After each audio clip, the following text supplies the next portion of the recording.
손님, 목적지가 어디십니까? 철수야. 내 아들 철수야. 어머니, 어디로 모실까요? 도착지를 말씀해 주시면 안전하게 모셔드리겠습니다. 아니, 넌 현우잖아. 어머니, 제 이름은 어떻게 아셨어요? 며느리한테 쫓겨나다시피 집을 나선 70대 할머니. 깊은 밤 눈물로 얼룩진 채 탄 택시에서 백미러를 통해 본 그 얼굴에 온몸이 얼어붙었습니다. 10년 전 교통사고로 세상을 떠났던 아들과 똑같은 얼굴이었거든요. 같은 목소리, 같은 미소, 심지어 이름까지. 이게 대체 어떻게 가능한 일일까요? 하지만 더 충격적인 건 따로 있었어요. 며느리와 형부가 보인 이상한 반응. 그리고 아들의 죽음에 숨겨진 진실이 하나씩 드러나기 시작했거든요. 여러분 구독과 따봉 버튼은 다음 이야기를 준비하는 힘이 됩니다. 눌러주실 거죠? 종 모양 버튼 눌러주시면 새 영상 먼저 보실 수 있어요. 과연 이 운전사는 정말 죽은 아들일까요? 그리고 10년 전 그날 밤 도대체 무슨 일이 있었던 걸까요? 김정희는 며느리 최유진의 차가운 시선을 견딜 수 없어 집을 나왔습니다. 남편이 세상을 떠난 지 2년, 아들 현우가 교통사고로 죽은 지 10년이 지났지만 며느리와의 갈등은 날이 갈수록 심해지기만 했거든요. 어머니, 이제 그만 독립하셔야죠. 현우 씨도 없는데 계속 이렇게 살 수는 없잖아요. 유진의 말이 정희의 가슴을 후볐습니다. 아들이 남긴 이 집에서, 아들의 추억이 깃든 이곳에서 내쫓기다니. 유진은 이미 부동산 중개업소와 연락을 취해둔 상태였고 정희에게는 다음 달까지 이사를 나가라고 통보했거든요. 유진아, 이 집은 현우가. 현우 씨가 뭐요? 현우 씨는 죽었어요. 어머니, 죽은 사람 때문에 산 사람이 이렇게 살 수는 없다고요. 유진의 목소리에는 더 이상 며느리로서의 예의도 찾아볼 수 없었습니다. 정희는 가슴이 미어질 것 같았지만 더 이상 이 집에서 버틸 수 없다는 걸 깨달았어요. 밤 10시가 넘어서야 정희는 작은 가방 하나를 들고 집을 나섰습니다. 갈 곳이 있는 것도 아니었지만 유진의 차가운 시선을 더 이상 견딜 수 없었거든요. 아들 현우가 자주 다니던 그 길을 걸어가며 정희는 눈물을 흘렸어요. 현우야, 엄마가 어떻게 해야 할까? 혼자 중얼거리며 걷던 정희 앞에 택시 한 대가 멈췄습니다. 후방등의 붉은 빛이 어둠 속에서 따뜻하게 느껴졌어요. 어머니, 어디 가세요? 운전석에서 들려온 목소리에 정희는 깜짝 놀랐습니다. 그 목소리가 너무 익숙했거든요. 택시 문을 열고 뒷좌석에 앉으며 정희는 백미러를 통해 운전사의 얼굴을 봤어요. 그 순간 정희의 심장이 멎을 뻔했습니다. 운전사는 10년 전 교통사고로 세상을 떠난 아들 현우와 똑같은 얼굴을 하고 있었어요. 같은 눈매, 같은 코, 같은 입술, 심지어 웃는 모습까지 완전히 같았죠. 죄송한데요. 저를 아세요? 운전사가 의아한 표정으로 물었습니다. 정희는 가슴이 두근거려서 제대로 숨쉬기가 힘들었어요. 아니에요. 그냥 아는 사람 닮으셔서요. 아, 그렇군요. 사람들이 가끔 그런 얘기 해주시거든요. 그런데 어디로 모실까요? 정희는 갈 곳을 정하지 못했습니다. 오히려 이 택시 안에서 죽은 아들과 똑같은 얼굴을 한 이 운전사와 더 많은 시간을 보내고 싶었어요. 저 어디든 좋아요. 그냥 좀 돌아다녀 주세요. 힘든 일 있으세요? 어머니 표정이 많이 안 좋아 보이는데요. 운전사의 따뜻한 말투에 정희의 눈에서 눈물이 흘러나왔습니다. 정말 현우의 목소리와 똑같았거든요. 아들을 잃었어요. 10년 전에. 아, 정말 죄송합니다.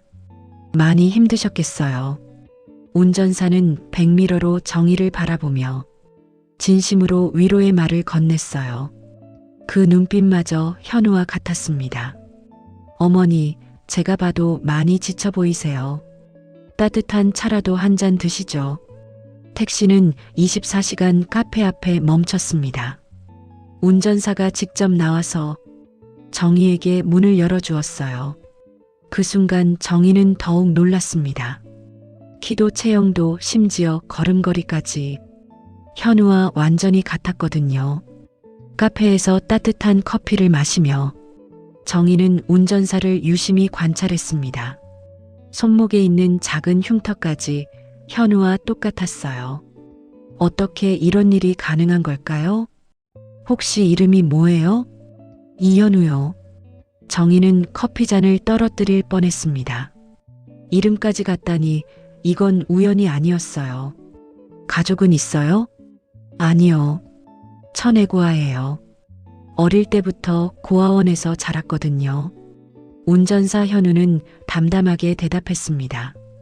정희의 마음이 더욱 아려왔어요. 자신이 그토록 그리워하던 아들이 이렇게 다시 나타났는데 기억조차 없다니. 어머니 정말 괜찮으세요? 안색이 너무 안 좋아 보이는데요. 괜찮아요.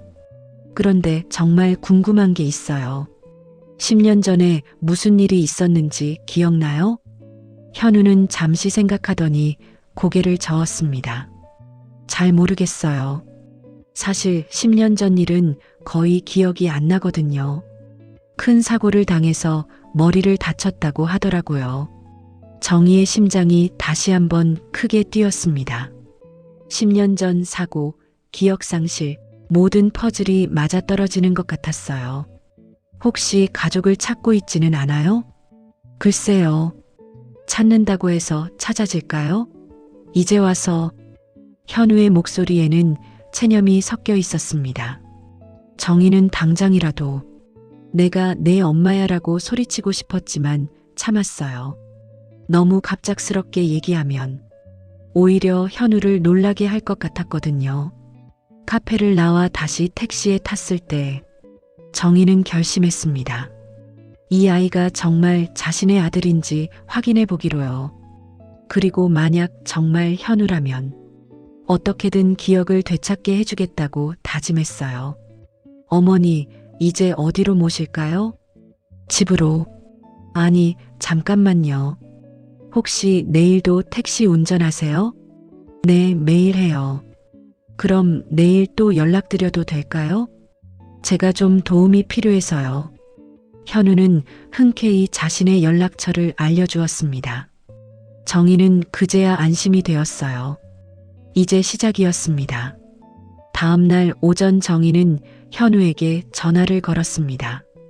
목소리만 들어도 가슴이 벅찼어요. 정말 자신의 아들과 똑같은 목소리였거든요. 어머니, 안녕하세요. 어젯밤에 잘 주무셨어요? 네, 덕분에요. 혹시 오늘 시간 되면 좀 부탁드릴 일이 있는데. 정희는 현우를 만나기 위해 핑계를 만들었습니다. 병원에 가야 한다며 하루 종일 택시를 예약한 거예요. 현우는 기꺼이 승낙했어요. 병원에 가는 길에서 정희는 조심스럽게 현우의 과거에 대해 물어보기 시작했습니다. 10년 전 사고 때 어디서 다쳤다고 했죠? 강남 쪽이었던 것 같아요. 정확한 기억은 안 나지만요. 정희의 심장이 뛰기 시작했습니다. 아들 현우가 사고를 당한 곳도 강남이었거든요. 그때 어떤 차에 치였는지 기억나요? 트럭이었다고 들었어요. 의식을 잃고 병원에 실려갔는데 깨어났을 때는 기억이 많이 사라져 있더라고요. 정희는 더 이상 의심할 여지가 없다고 생각했어요. 사고 위치도 사고 경위도 모두 일치했거든요. 그런데 한 가지 이상한 점이 있었어요.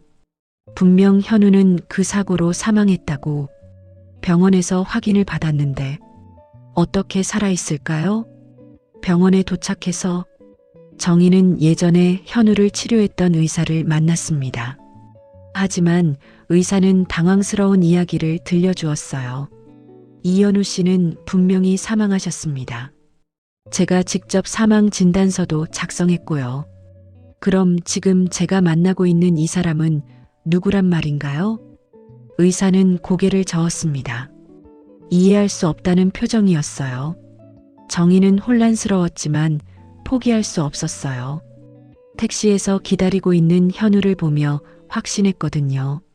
저 사람이 분명 자신의 아들이라고. 병원을 나와서 현우에게 조심스럽게 제안했습니다. 혹시 우리 집에 한번 와보실래요? 제가 아들 사진을 보여드리고 싶어서요. 현우는 잠시 망설이더니 고개를 끄덕였어요. 어머니가 힘들어 하시는 것 같으니까 괜찮아요. 집에 도착하자마자 유진이 현관에서 나왔습니다. 정희와 함께 온 현우를 보는 순간 유진의 표정이 사색이 되었어요. 어떻게? 유진은 말을 잇지 못하며 뒤로 물러서더니 주저앉고 말았습니다. 현우도 당황스러운 표정으로 유진을 바라봤어요. 저를 아세요? 당신이 누구예요? 어떻게 현우 씨와 똑같은 얼굴을? 유진의 목소리는 떨리고 있었습니다. 정희는 이상함을 느꼈어요. 유진의 반응이 너무 과격했거든요. 단순히 닮았다고 해서 저렇게까지 놀랄 이유가 있을까요? 유진아, 진정해. 이분은 택시 기사님이고 어머니, 이 사람 집에 들이시면 안 돼요. 안 된다고요. 유진은 히스테리에 가까운 반응을 보였습니다. 현우를 보며 마치 귀신을 본 것처럼 떨고 있었어요. 유진아, 왜 이래? 뭔가 알고 있는 거야? 정희가 추궁하자 유진은 더욱 당황했습니다. 그리고는 갑자기 현우에게 소리쳤어요. 나가세요. 지금 당장 나가라고요. 유진아, 예의가 어디 있어? 정희가 화를 냈지만 유진의 반응은 심상치 않았어요. 뭔가 숨기고 있는 것 같았거든요. 현우는 어쩔 줄 몰라 하며 서 있었어요. 상황이 이해가 안 간다는 표정이었죠. 어머니, 저 그냥 갈게요. 괜히 가족분한테 불편을 드린 것 같네요. 아니에요. 들어가세요. 이 집 주인은 제가. 어머니, 아니에요. 이 사람을 집에 들릴 수 없어요. 유진은 울음을 터뜨리며 방으로 들어가 버렸습니다. 정희는 현우에게 미안한 마음이 들었어요. 죄송해요. 며느리가 요즘 예민해서. 괜찮아요. 이해해요. 그런데 정말 신기하네요. 저랑 닮은 분이 있으셨구나. 현우는 거실에 걸린 가족 사진을 보고 있었어요. 10년 전 가족 여행 때 찍은 사진에서 웃고 있는 아들의 모습을 바라보며 현우는 깊은 생각에 잠겼어요. 이 사진 속 분이 어머니 아들분이세요? 네. 현우예요. 10년 전에 세상을 떠났어요. 정말 저랑 많이 닮았네요. 이름까지 같고. 현우의 목소리가 작아졌습니다. 뭔가 이상한 감정이 올라오는 것 같았어요. 그때 유진이 방에서 나와 전화를 걸기 시작했습니다. 여보세요? 네. 저예요. 큰일 났어요. 그 사람이 여기 왔어요. 유진의 목소리가 정희의 귀에 들렸어요. 그 사람이라니 누구를 말하는 걸까요? 네, 맞아요. 현우 씨랑 똑같이 생긴. 네, 알겠어요. 지금 당장 오세요. 유진은 전화를 끊고 정희에게 다가왔어요. 어머니, 정말로 이 사람을 집에 두시면 안 돼요. 큰일 날 일이에요. 유진의 목소리는 절박했습니다. 정희는 며느리의 이상한 반응이 더욱 의심스러웠어요. 유진아, 도대체 무슨 일인지 말해봐. 왜 이렇게 이분을 보고 놀라는 거야? 이분이 현우 씨가 아니에요. 그냥 닮은 사람일 뿐이라고요. 하지만 유진의 말에는 확신이 없었어요. 오히려 뭔가를 숨기려고 하는 것 같았죠. 현우는 여전히 가족 사진을 보고 있었습니다. 사진 속과 똑같은 얼굴의 남자를 보며 무언가 떠오르려고 하는 것 같았어요. 어머니, 혹시 이분은 어떻게 돌아가신 건가요? 교통사고였어요. 강남에서. 현우의 얼굴이 갑자기 창백해졌습니다. 무언가 기억나는 게 있는 것 같았어요. 혹시 그날이 언제였나요? 2014년 3월 15일이었어요. 현우는 머리를 감쌌습니다. 갑자기 어지러운 것 같았어요. 저 그날 뭔가 기억이. 그때 현관문이 열리며 정장을 입은 남자가 들어왔습니다. 40대 중반쯤 되어 보이는 남자였는데 유진을 보자마자 안도의 표정을 지었어요. 유진아, 괜찮아? 형부님. 이분이. 남자는 현우를 보자마자 얼굴이 굳어졌습니다. 마치 유령을 본 것처럼 말이에요. 어떻게 이런 일이. 정희는 이상했어요. 이 남자도 현우를 알고 있는 것 같았거든요. 그런데 자신은 이 남자가 누군지 전혀 몰랐어요. 실례지만 어느 분이세요? 아, 안녕하세요. 저는 유진이 형부 박상철이라고 합니다. 유진이한테 급한 연락을 받아서. 상철은 말을 하면서도 계속 현우를 쳐다봤어요. 그 눈빛에는 뭔가 숨기려는 의도가 있었죠. 현우는 여전히 머리가 아픈 듯 이마를 짚고 있었습니다. 무언가 떠오르려는 기억 때문에 고생하고 있는 것 같았어요. 저 죄송한데 먼저 가봐야겠어요. 갑자기 머리가 너무 아파서. 아니에요. 조금만 더 있어봐요. 제발. 정희가 붙잡으려 했지만 현우는 이미 현관으로 향하고 있었어요. 상철과 유진은 안도하는 표정이었죠. 현우가 나간 후 정희는 두 사람을 추궁했습니다. 너희들 뭔가 숨기고 있는 거지? 그 사람을 알고 있는 거야? 유진과 상철은 서로 눈빛을 주고받더니 상철이 입을 열었어요. 어머니, 그 사람은 정말 위험한 사람이에요. 가까이 하시면 안 됩니다. 정희는 며느리와 형부의 태도가 점점 더 의심스러워졌어요. 분명 이들은 현우에 대해 뭔가 알고 있었거든요. 위험하다니. 무슨 말이야? 그냥 택시 기사인데. 어머니, 그 사람은 택시 기사가 아니에요. 상철이 심각한 표정으로 말했습니다. 그럼 뭐야? 정체가 뭐라는 거야? 그건 말씀드리기 어려운데요. 유진이 상철의 말을 가로막았어요. 둘 사이에 미리 입을 맞춘 것 같은 느낌이었죠. 정희는 화가 났습니다. 자신의 아들을 닮은 사람이 나타났는데 가족들이 이상한 반응을 보이며 숨기기만 하다니. 너희들이 뭘 숨기든 상관없어. 나는 그 사람을 다시 만날 거야. 어머니, 안 돼요. 유진이 소리쳤지만 정희의 마음은 이미 정해져 있었어요. 다음 날 정희는 현우에게 전화를 걸었습니다. 어제는 죄송했어요. 가족들이 너무 무례하게 굴었네요. 괜찮아요, 어머니. 그런데 정말 신기한 게 어제 집에 가서도 계속 그 사진이 생각나더라고요.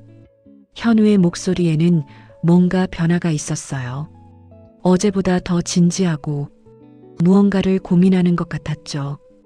혹시 오늘 시간 되면 만날 수 있을까요? 제가 묻고 싶은 게 있어서요. 정희는 기뻤어요. 현우 쪽에서 먼저 만나자고 했으니까요. 카페에서 만난 현우는 어제와는 다른 모습이었습니다.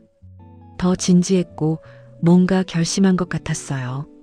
어머니, 솔직히 말씀드릴게요. 어제 집에서 그 사진을 보고 계속 이상한 기억들이 떠오르고 있어요. 어떤 기억들이요? 어머니와 비슷한 분이 저를 안아주시는 기억이요. 그리고 현우야라고 부르시는 목소리도. 정희의 눈에서 눈물이 흘렀어요. 현우가 기억을 되찾고 있는 것 같았거든요. 더 말해봐요. 그런데 이상한 건 그 기억들과 함께 뭔가 무서운 장면도 떠올라요. 트럭이 저를 향해 달려오는 장면이랑 누군가가 저를 밀어내는 장면이요. 정희의 가슴이 뛰기 시작했어요. 현우가 말하는 건 사고 당시 상황과 비슷했거든요. 누군가가 밀어냈다고. 네. 분명히 누군가가 일부러 저를 밀어서 트럭 앞으로. 현우가 말을 멈췄어요. 자신이 한 말의 의미를 깨달은 것 같았죠. 그러니까 사고가 아니었다는 건가요? 정희도 충격을 받았어요.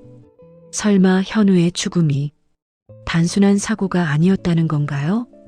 더 기억나는 게 있어요? 어제 그 집에서 만난 여자분. 그분 얼굴도 낯익어요.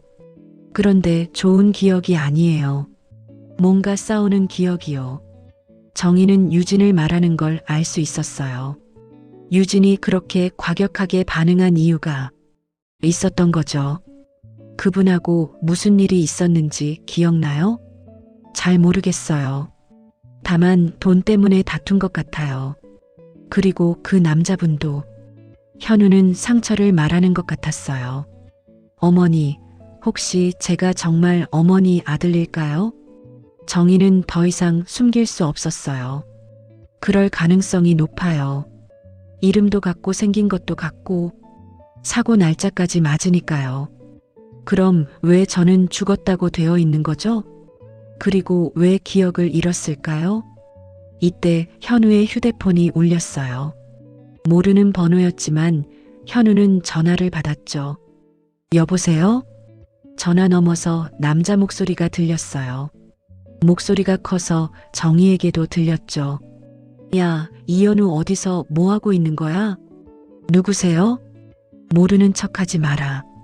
어제 그 집에 갔다면서 기억 되찾은 거야. 현우의 얼굴이 창백해졌어요.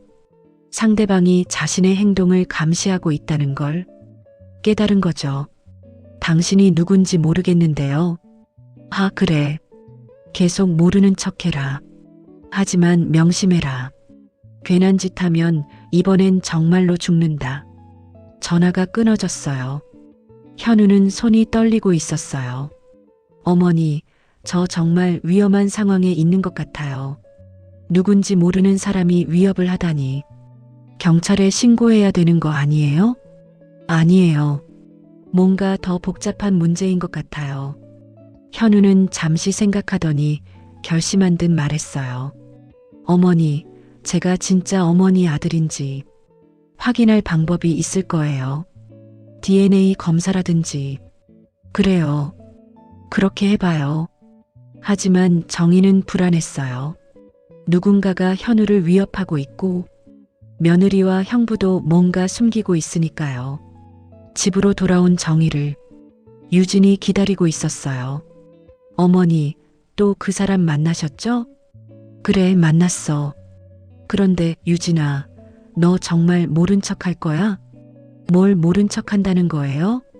그 사람이 내 현우라는 걸 알고 있으면서 왜 숨기는 거야? 유진의 얼굴이 굳어졌어요. 어머니, 정말 모르시는 거예요? 현우 씨는 죽었다고요.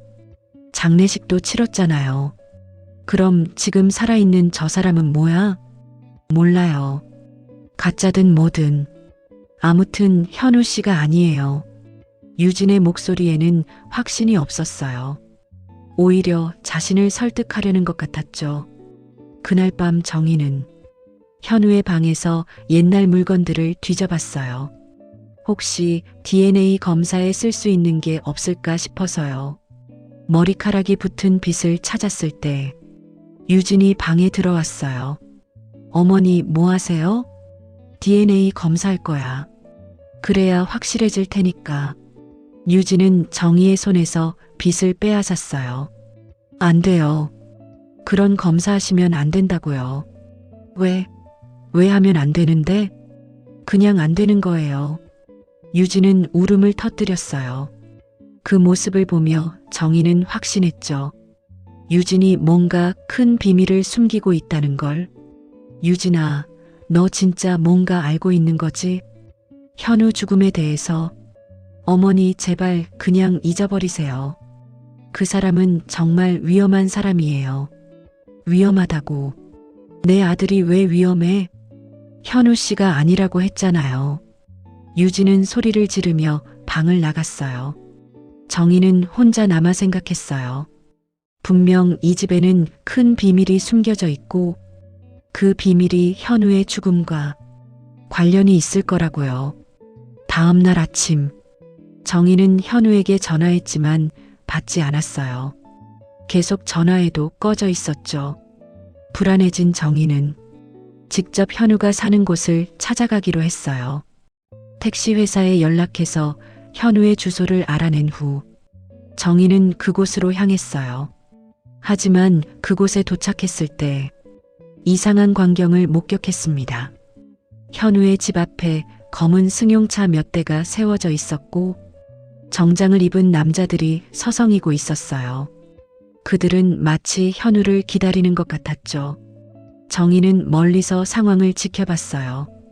잠시 후 현우가 나타났는데 그 남자들에게 둘러싸여 차에 타게 되었어요. 강제로 끌려가는 것 같았죠. 정희는 깜짝 놀라 그들을 쫓으려 했지만 차는 이미 사라진 후였어요. 현우가 위험에 빠진 게 분명했어요. 정희는 현우가 납치당한 것을 목격하고 나서 어떻게 해야 할지 몰랐어요. 경찰에 신고하려 했지만 증거도 없고 정확한 상황도 모르니까요. 게다가 현우는 공식적으로는 죽은 사람이었거든요. 집으로 돌아온 정희는 유진을 다시 추궁했습니다. 유진아, 현우가 납치당했어. 이제 말해줘. 도대체 무슨 일인지. 납치? 그럴 리가. 유진의 얼굴이 창백해졌어요. 뭔가 예상하지 못한 일이 일어난 것 같았죠. 검은 승용차에 정장 입은 남자들이 현우를 강제로 데려갔어. 유진은 급하게 전화를 걸기 시작했어요. 형부님, 큰일 났어요. 그 사람이. 유진은 전화로 급하게 상황을 설명하고 있었어요. 정희는 내용을 들으려 했지만 유진이 방으로 들어가 버렸죠. 30분 후 상철이 급하게 집으로 왔어요. 평소와 달리 얼굴이 어두웠어요. 어머니, 정말 그 사람이 납치당하는 걸 보셨어요? 네, 분명히 봤어요. 도대체 무슨 일인지 말해주세요. 상철은 유진과 눈빛을 주고받더니 한숨을 쉬었어요. 어머니, 사실 말씀드려야 할 것 같네요. 뭘 말씀한다고요? 그 사람이 정말 현우일 수도 있어요. 정희는 깜짝 놀랐어요. 그동안 현우가 아니라고 우긴 사람들이 갑자기 태도를 바꾼 거죠. 그럼 왜 그동안 거짓말을 한 거예요? 상철은 힘들어하는 표정으로 입을 열었어요. 현우가 죽기 전에 큰 빚을 졌어요. 사채업자들한테요.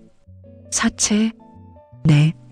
사업 실패로 5억이라는 큰 돈을요. 정희는 믿을 수 없었어요. 자신의 아들이 그런 빚을 졌다니. 그래서 현우가 죽었을 때 우리가 사망 신고를 한 거예요. 사채업자들이 가족한테 빚을 떠넘기지 못하게요. 유진이 눈물을 흘리며 말했어요. 그런데 현우 씨가 살아있다는 게 알려지면 사채업자들이 다시 나타날 거예요. 정희는 이해할 수 없었어요. 그럼 현우는 정말 죽은 거야? 산 거야? 사고 당시에는 정말 죽었다고 생각했어요. 의사도 그렇게 했고, 그런데 어떻게 살아났는지. 상철이 고개를 저었어요. 아마 기적적으로 살아났지만 기억상실이 된 것 같아요. 그리고 사채업자들도 현우가 죽었다고 알고 있었는데 지금 누군가가 현우를 데려간 건 사채업자들인가요? 그럴 가능성이 높아요. 어떻게든 현우가 살아있다는 걸 알아낸 것 같네요. 정희는 절망했어요. 겨우 찾은 아들이 다시 위험에 빠진 거예요. 그럼 어떻게 해야 하는 거예요? 모르겠어요. 5억이라는 돈이 어디 있겠어요? 그때 집 전화가 울렸어요. 상철이 받았는데 상대방의 목소리가 크게 들렸어요.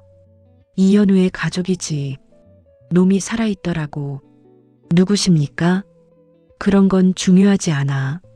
중요한 건 이현우가 진 빚을 갚아야 한다는 거야. 정희가 전화를 빼앗았어요. 제가 현우 어머니예요. 현우는 어디 있어요? 아, 어머니시군요. 아들이 여기 있긴 한데 상태가 별로 안 좋아요. 빨리 돈을 준비하시는 게 좋을 것 같은데요. 돈이 어디 있어요? 저희는 일반 서민이에요. 그건 우리 알 바 아니에요. 하루만 드릴게요. 내일 밤까지 5억을 준비 못하면 현우는 정말로 죽을 거예요. 전화가 끊어졌어요. 정희는 주저앉았어요. 5억이라는 돈을 하루 만에 구할 수가 있을까요? 어떻게 하죠? 5억을 어떻게? 유진이 울먹이며 말했어요. 상철도 난처한 표정이었어요. 집을 팔더라도 5억은 어림없어요. 이 집이 기껏해야 2억 정도 값어치니까요. 정희는 절망적이었어요. 그런데 갑자기 유진이 뭔가 생각난 듯 말했어요. 어머니 혹시 현우 씨가 가입한 보험이 있었잖아요. 보험 생명보험이요? 5억짜리로. 정희는 깜짝 놀랐어요. 그런 보험이 있었나요? 그런 보험이 있었어. 네. 현우 씨가 사업하면서 만에 하나를 대비해서 가입했었어요. 상철이 유진을 보며 뭔가 신호를 보냈어요. 하지만 유진은 계속 말을 이었죠. 현우 씨가 죽었다고 신고했으니까 보험금이 나왔을 거예요. 그럼 그 돈이 어디 있는 거야? 그게 제가 받았어요. 정희는 놀랐어요. 며느리가 아들의 보험금을 받았다니. 내가 받았다고? 네. 죄송해요. 그런데 그 돈으로 이미 유진의 목소리가 작아졌어요. 뭘 했는데? 제가 새로운 사업을 시작했어요. 정희는 믿을 수 없었어요. 죽은 아들의 보험금으로 며느리가 사업을 했다니. 그 돈 지금 어디 있어? 사업에 투자해서 당장 현금으로는 어려워요. 상철이 유진을 말렸어요. 유진아, 너무 많이 말한 것 같은데. 아니에요, 형부님. 어머니께 말씀드려야죠. 정희는 점점 화가 났어요. 자신이 모르는 사이에 이들이 벌인 일들이 너무 많았거든요. 그럼 결국 현우를 구할 방법이 없다는 거네. 어머니, 저희도 최선을 다해 볼게요. 친척들한테 돈을 빌려서라도. 하지만 하루 만에 5억을 구하는 건 불가능해 보였어요. 정희는 절망에 빠졌죠. 그날 밤 정희는 잠을 이룰 수 없었어요. 겨우 찾은 아들을 이렇게 잃을 순 없었거든요. 뭔가 방법이 있을 거라고 생각하며 밤새 고민했어요. 새벽녘 정희에게 전화가 왔어요. 현우였어요. 어머니 저예요. 목소리가 많이 약해져 있었어요. 현우야 괜찮아. 어디 있어? 모르겠어요. 어떤 창고 같은 곳인데. 어머니, 저 정말 죽을 것 같아요. 안 돼. 엄마가 꼭 구해줄게. 어머니, 그런데 이상한 게 여기서 듣는 얘기가 제 기억과 달라요. 무슨 소리야? 제가 정말 사체 때문에 사고를 당한 게 맞나요? 아니면 현우의 목소리가 끊어졌어요. 누군가가 전화를 빼앗은 것 같았어요. 어머니, 시간 없어요. 오늘 밤까지예요. 전화가 끊어졌어요. 정희는 눈물을 흘렸어요. 하지만 포기할 수는 없었어요.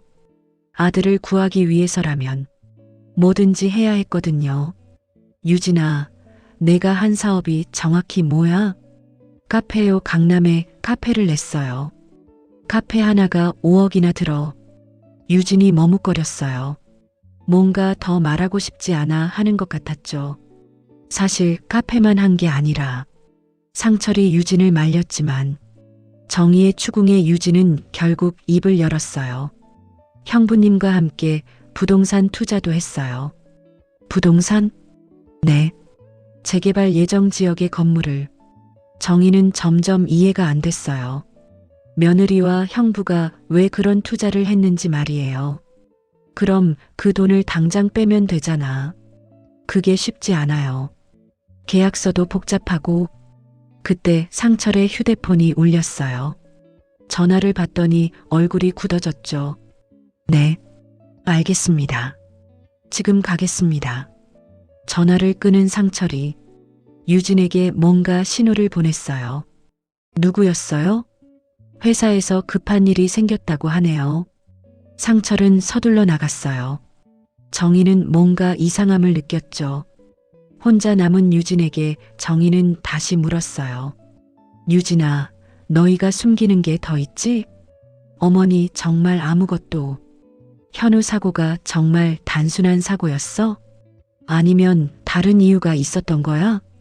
유진의 얼굴이 창백해졌어요. 어머니 왜 그런 말씀을? 현우가 전화해서 그랬어. 자기가 듣는 얘기가 기억과 다르다고. 유진은 더 이상 버틸 수 없었는지 울음을 터뜨렸어요. 어머니 죄송해요. 정말 죄송해요. 뭐가 죄송하다는 거야? 도대체 무슨 일이 있었던 거야? 현우 씨가 사체 때문에 죽은 게 아니에요. 정희의 심장이 멎을 뻔했어요. 그럼 뭐 때문에? 저 때문이에요. 제가 현우 씨를 죽게 만들었어요. 정희는 믿을 수 없었어요. 며느리가 아들을 죽였다니. 무슨 소리야? 현우 씨가 저와 형부님의 관계를 알아버렸어요. 정희의 머리가 하얗게 변했어요. 며느리와 형부의 관계라니. 너희가 불륜을. 죄송해요. 현우 씨 살아계실 때부터 저와 형부님이. 유진은 더 이상 말을 잇지 못했어요. 정희는 분노로 온몸이 떨렸어요.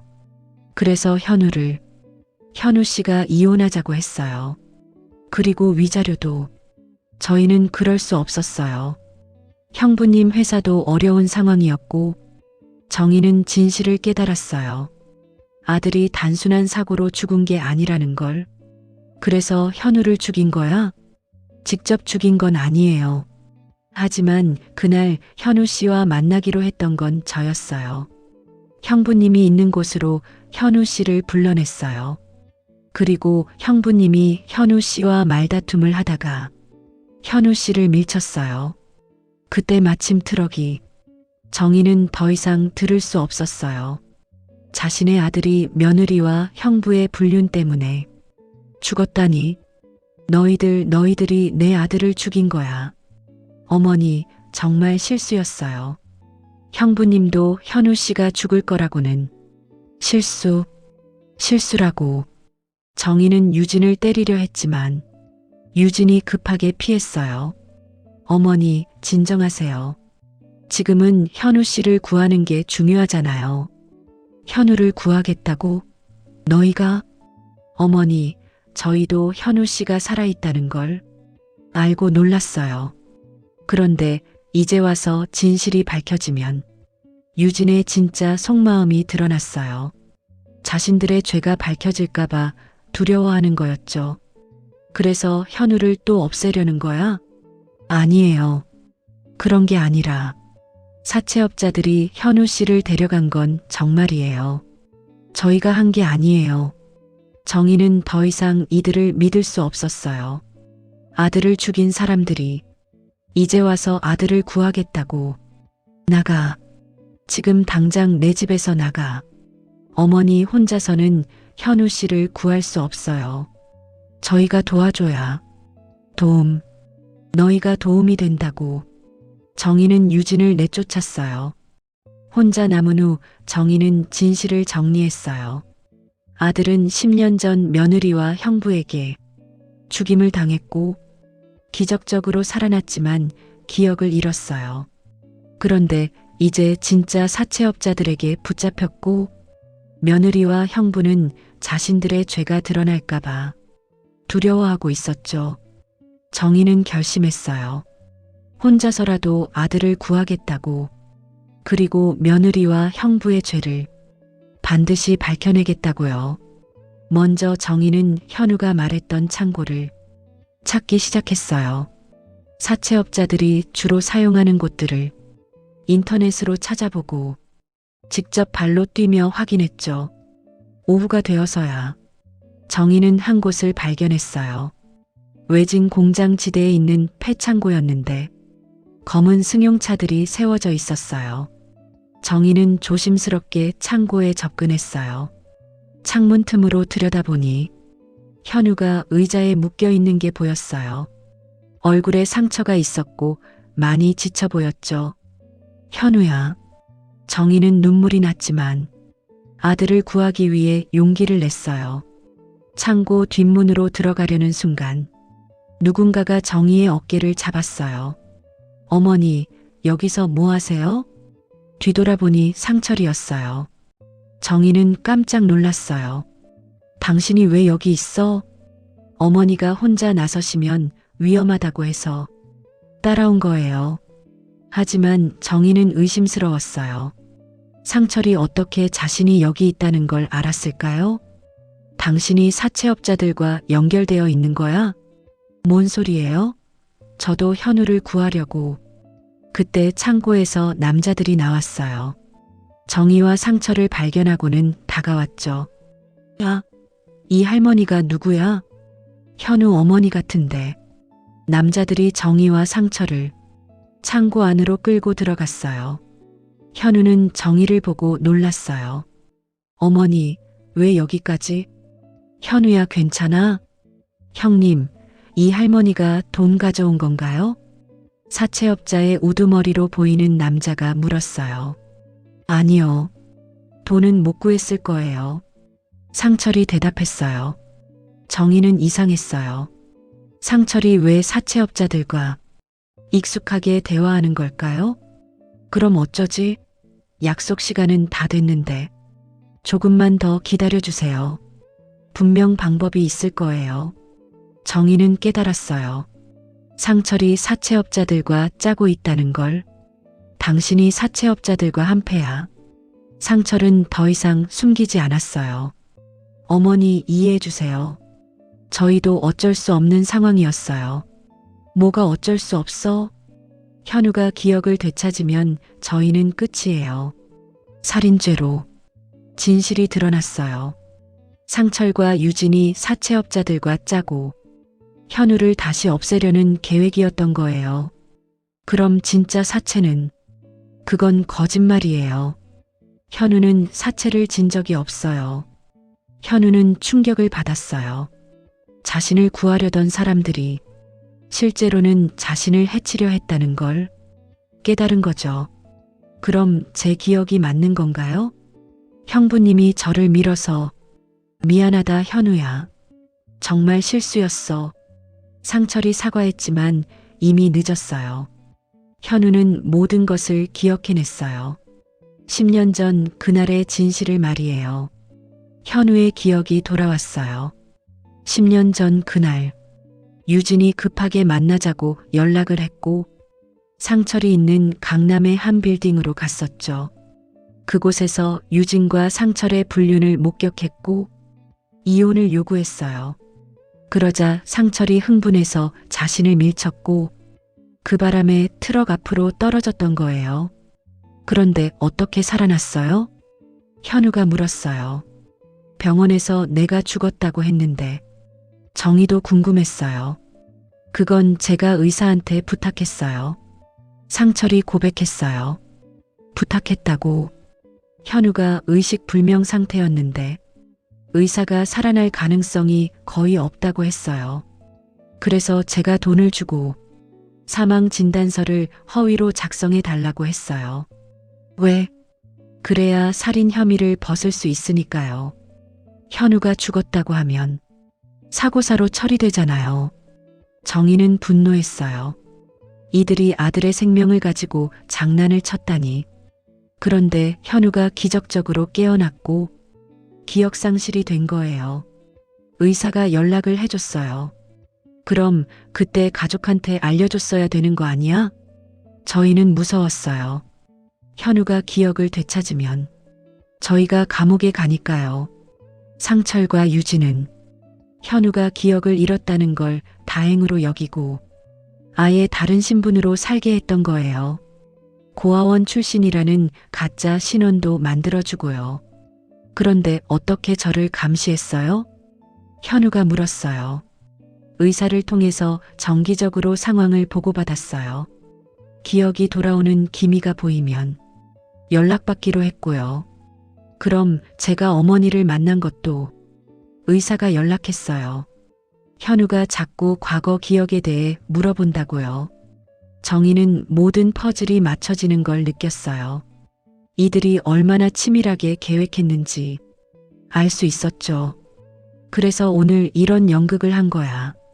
사채업자라고 거짓말하고 어머니를 속이려던 건 아니에요. 정말 다른 방법이 없었어요. 그때 사채업자인 척했던 남자들 중 하나가 말했어요. 형님, 언제까지 이렇게 할 건가요?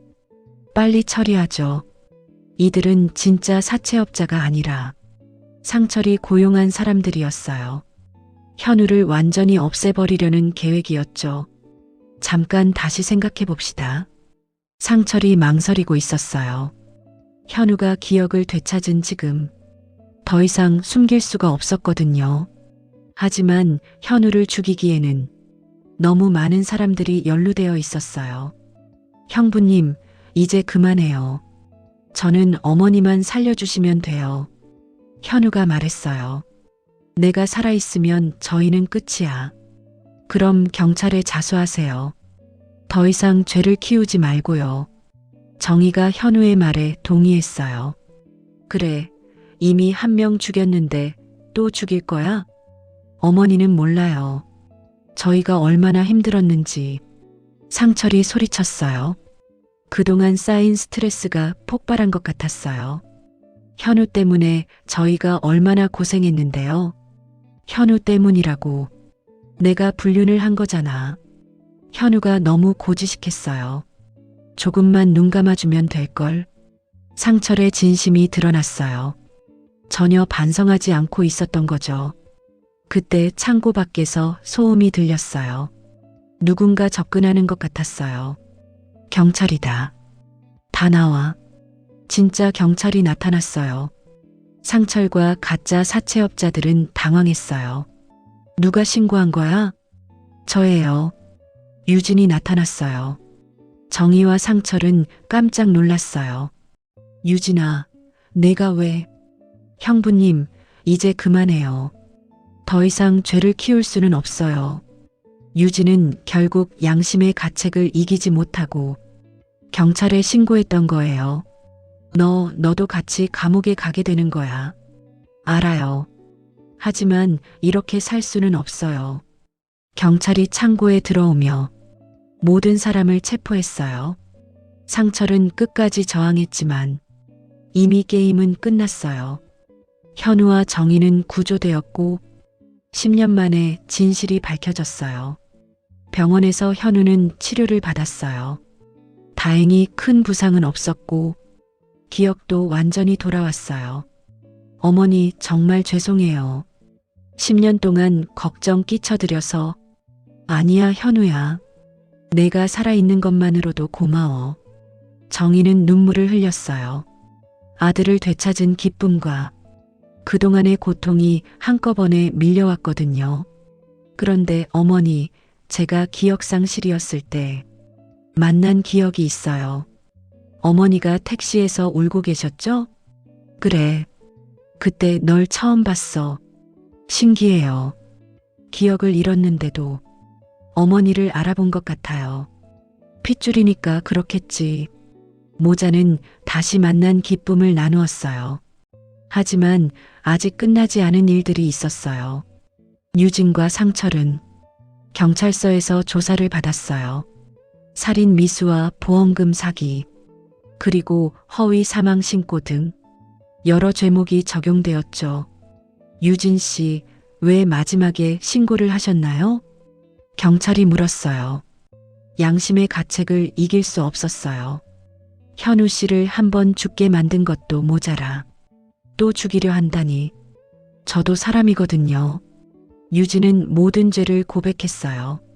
상철과의 불륜, 현우 살해 계획, 보험금 사기까지 모든 걸 털어놨죠. 그럼 박상철 씨와 공모해서 계획한 게 맞나요?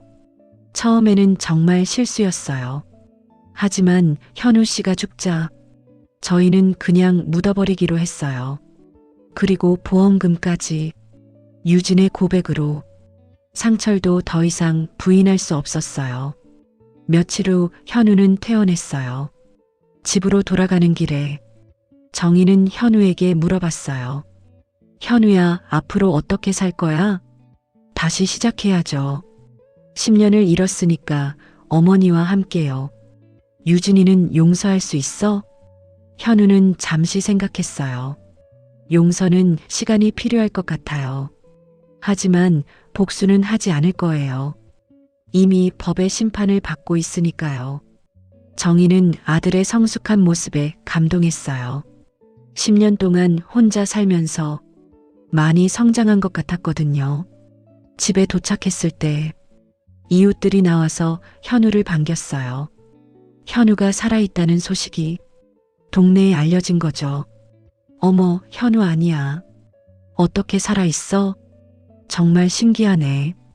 장례식도 치렀는데 현우는 이웃들에게 간단히 상황을 설명했어요. 기억상실로 다른 곳에서 살고 있었다고요. 자세한 사정은 말하지 않았죠.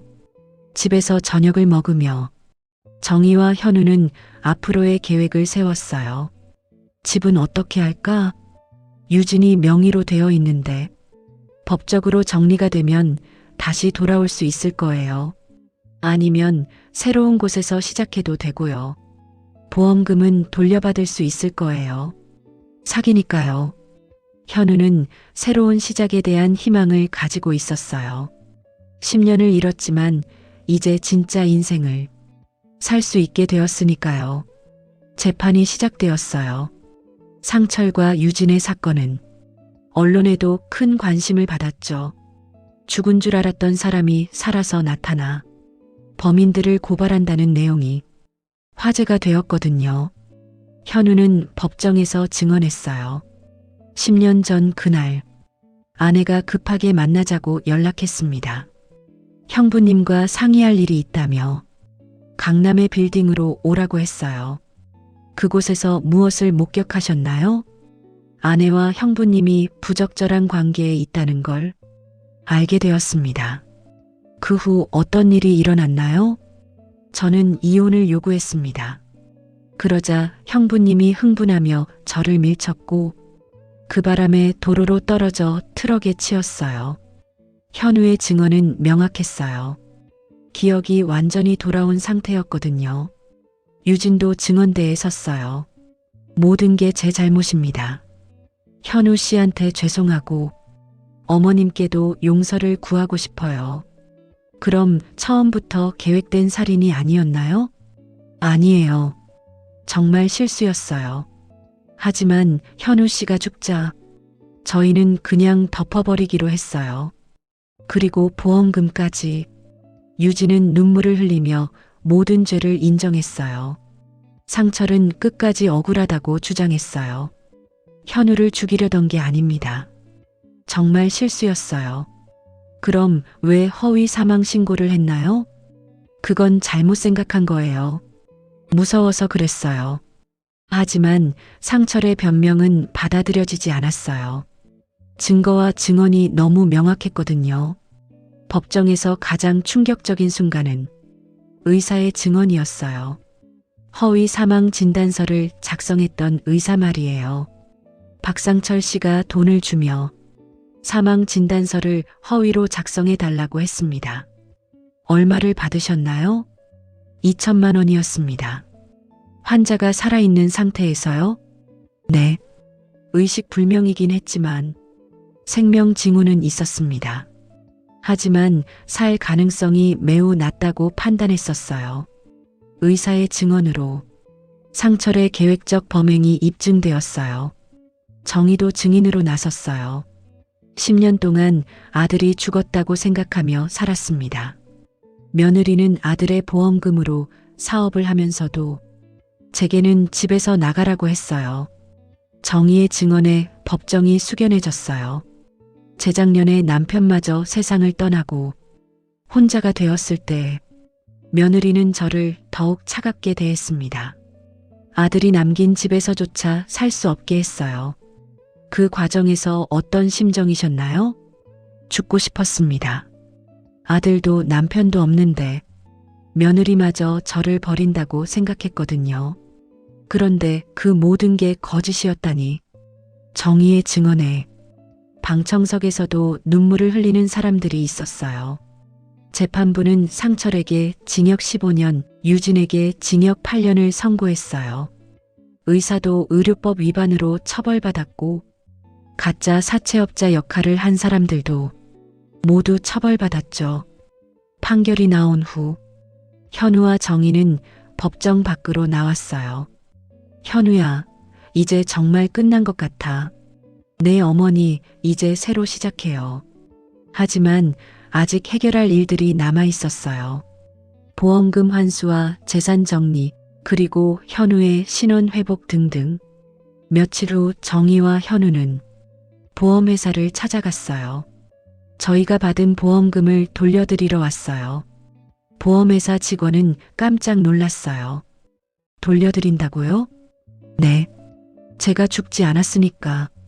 잘못 지급된 거죠. 현우의 정직함에 직원도 감동했어요. 보통 사람들은 받은 돈을 돌려주려 하지 않거든요. 하지만 절차가 복잡할 것 같은데요.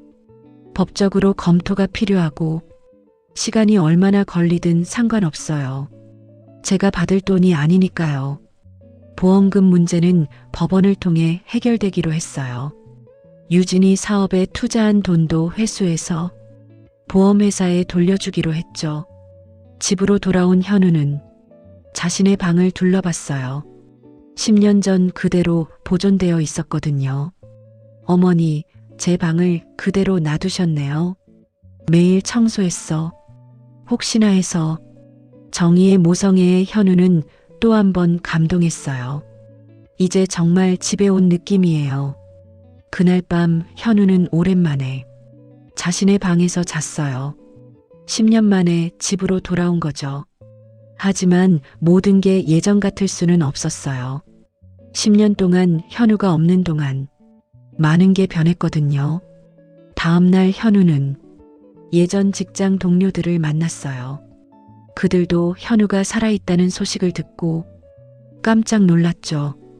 야, 정말 너야? 장례식도 갔는데 기억상실이었어요. 다른 곳에서 살고 있었고요. 동료들은 현우의 복귀를 환영했어요. 그리고 회사에서도 현우를 다시 받아주기로 했죠. 그동안 힘들었겠다. 이제 다시 시작하자. 현우는 고마웠어요. 모든 사람이 자신을 따뜻하게 받아준다는 게. 하지만 한 가지 문제가 있었어요. 현우의 이혼 문제였죠. 유진과는 아직 법적으로 부부였거든요. 변호사를 만나 상담을 받았어요. 이혼은 가능합니다. 사유가 명확하니까요. 불륜과 살인 미수까지. 재산 분할은 어떻게 되나요? 유진 씨가 범죄를 저질렀으니 현우 씨가 유리합니다. 보험금도 되찾을 수 있고요. 법적 문제들이 하나씩 정리되어 갔어요. 그런데 뜻밖의 일이 일어났어요. 유진이 감옥에서 편지를 보낸 거예요. 현우 씨, 정말 죄송합니다. 변명의 여지가 없어요. 다만 한 가지만 믿어주세요. 처음에는 정말 사랑했어요. 하지만 욕심이 생기면서 모든 게 잘못되었어요. 어머님께도 용서를 구하고 싶어요. 현우는 편지를 읽고 복잡한 심경이었어요. 한때 사랑했던 사람이었거든요. 어머니 유진이가 편지를 보냈어요. 뭐라고 했는데? 현우가 편지 내용을 말해주자 정희는 씁쓸해했어요. 용서하라는 거야? 그런 것 같아요. 내가 결정해. 내 인생이니까. 현우는 며칠 동안 고민했어요. 용서가 쉬운 일은 아니었거든요. 하지만 복수로는 아무것도 해결되지 않는다는 것도 알고 있었어요. 결국 현우는 유진에게 답장을 보냈어요. 용서는 시간이 필요해요. 하지만 당신의 참회는 받아들이겠어요. 남은 형기를 성실히 복역하고 나오면 새로 시작하세요. 현우의 편지를 받은 유진은 감옥에서 울었다고 해요. 자신이 얼마나 큰 죄를 지었는지 깨달았거든요. 상철은 끝까지 반성하지 않았어요.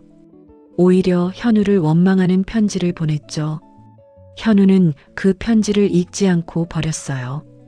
6개월 후 모든 법적 문제가 정리되었어요. 현우는 유진과 정식으로 이혼했고 보험금도 회수해서 보험회사에 돌려줬어요. 그리고 자신의 신원도 정상적으로 복원했죠. 현우는 다시 직장에 나가기 시작했어요. 10년의 공백이 있었지만 동료들의 도움으로 빠르게 적응할 수 있었어요. 형, 정말 대단해요. 그런 일을 겪고도 이렇게 밝게 사시다니. 삶은 계속되니까요. 과거에 매몰되어 있을 수는 없잖아요. 현우의 긍정적인 마인드에 동료들도 감탄했어요. 하지만 무엇보다 중요한 건 정의와의 관계였어요. 10년 동안 떨어져 있던 모자가 다시 함께 살게 된 거죠. 어머니, 이제 정말 행복해요. 나도야 현우야, 내가 있으니까 살맛나. 정의는 아들과 함께하는 평범한 일상이 얼마나 소중한지 깨달았어요. 주말에는 함께 시장도 보고 산책도 했어요. 예전에는 당연하게 여겼던 것들이 이제는 특별하게 느껴졌거든요. 어머니, 제가 기억을 잃고 있을 때도 어머니가 뭔가 익숙하게 느껴졌어요. 정말, 네. 목소리만 들어도 마음이 편안해졌어요. 핏줄이라는 게 정말 신기한 것 같아요. 정희도 그날 밤 택시에서 현우를 처음 봤을 때를 떠올렸어요. 분명 낯선 사람인데도 왠지 모르게 끌렸었거든요. 현우는 새로운 꿈을 꾸기 시작했어요. 어머니, 저 결혼 생각해 봐야 할 것 같아요. 정말 누구? 아직은 아니에요. 하지만 이제 새로운 사랑을 할 준비가 된 것 같아요. 정희는 기뻤어요. 아들이 과거를 극복하고 미래를 생각하고 있다는 게 좋은 사람 만나면 어머니한테 소개해줘. 네, 당연하죠. 어느 날 현우는 10년 전 사고가 난 그 장소를 다시 방문했어요. 혼자가 아니라 정희와 함께요. 여기였구나. 그곳은 이미 많이 바뀌어 있었어요. 새로운 건물들이 들어서고 도로도 확장되었죠. 현우야, 괜찮아? 내 어머니 이제 무섭지 않아요. 현우는 그곳에서 작은 꽃다발을 놓았어요. 과거의 자신에게 작별 인사를 하는 거였죠.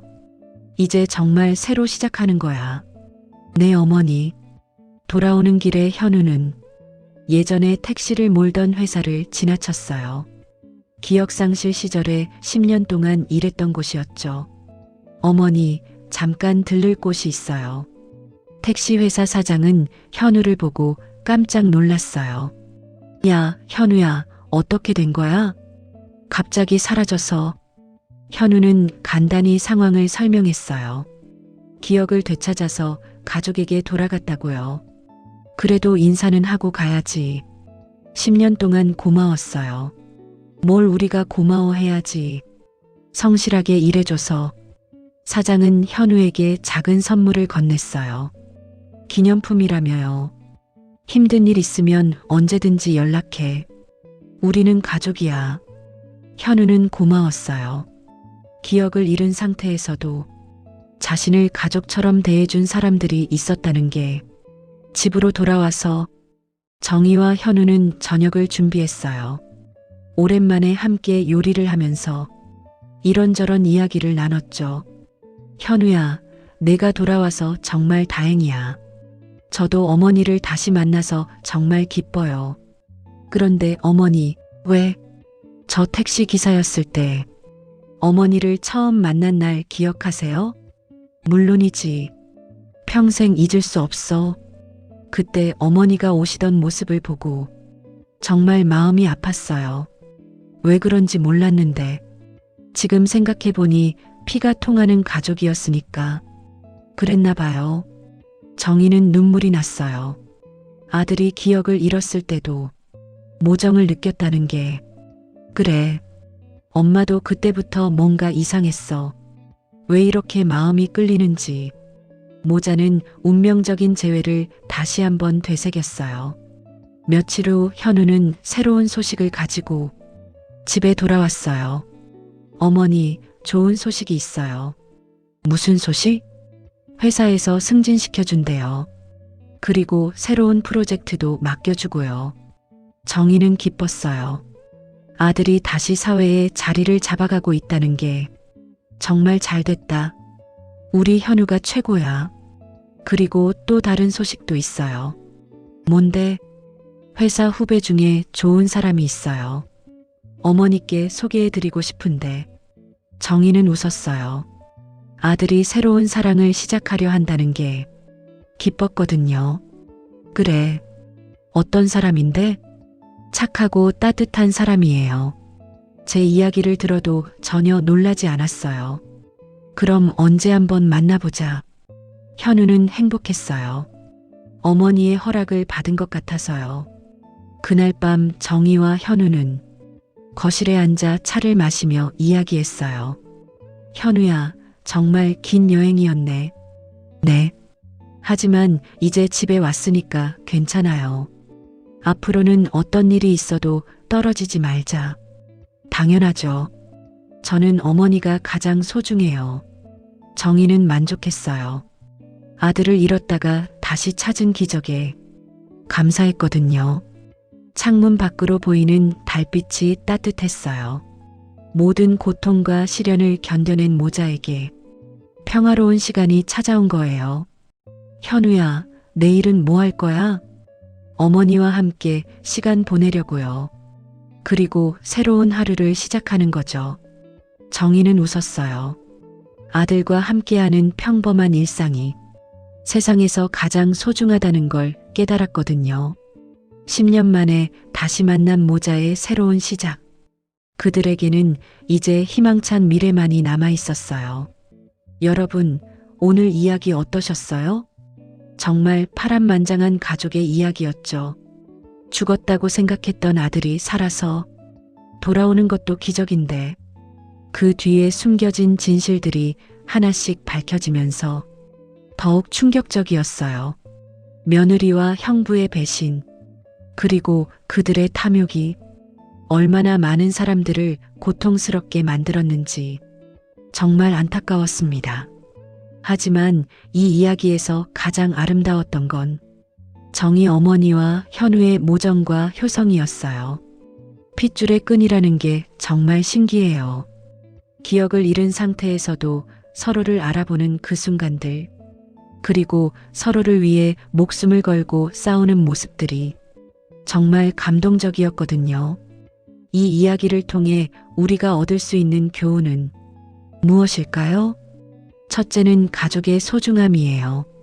일상이 얼마나 귀한 건지, 함께 있는 시간이 얼마나 소중한지 새삼 깨닫게 됩니다. 둘째는 진실은 언젠가 밝혀진다는 거예요.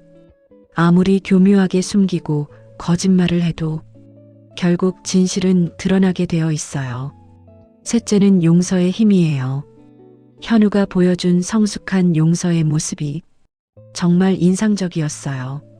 누구나 살아가며 다양한 선택의 순간을 만나게 됩니다. 그때마다 욕심과 탐욕보다는 양심과 사랑을 택했으면 좋겠어요.